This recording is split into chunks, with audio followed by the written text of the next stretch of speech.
दिल्लीत शांततापूर्ण निदर्शने करणाऱ्या विद्यार्थ्यांवर झालेल्या अमानवीय हल्ल्याप्रकरणी जबाबदारी निश्चित करण्याची मागणी करण्यासाठी राहुल गांधी यांनी गृहमंत्री अमित शहा यांना एक पत्र लिहिलंय।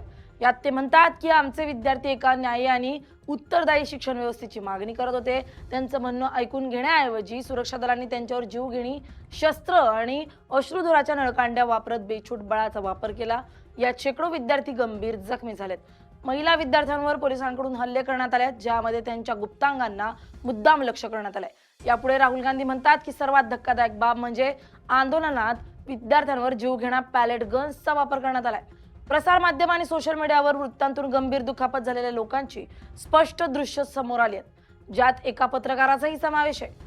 पुढे राहुल गांधी म्हणतात की मी 19 वर्षीय विद्यार्थी साहिल लोचब याची भेट घेतली।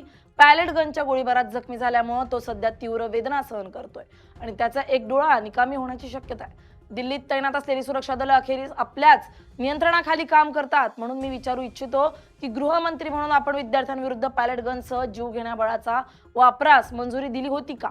तसं नसेल तर ती मंजुरी कोणी दिली? साध्या वेशातील जे लोक विद्यार्थ्यांना लाठ्यांनी मारहाण करताना दिसतात ते पोलीस कर्मचारी आहेत की स्वयंसेवक?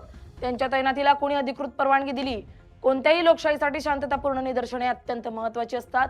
निदर्शकांचे संरक्षण करणे आणि संवादाद्वारे त्यांच्या समस्यांचे निवारण करणे ही सरकारची जबाबदारी आहे। अशा प्रकारची क्रूर हिंसा सर्व संकेत पायदळी तुडवते आणि त्यामुळे संपूर्ण देशात संतापाची भावना निर्माण झाली आहे। देशाचं भविष्य असलेले तरुण आणि विद्यार्थी उत्तरे व उत्तरदायित्वाची मागणी करतायत।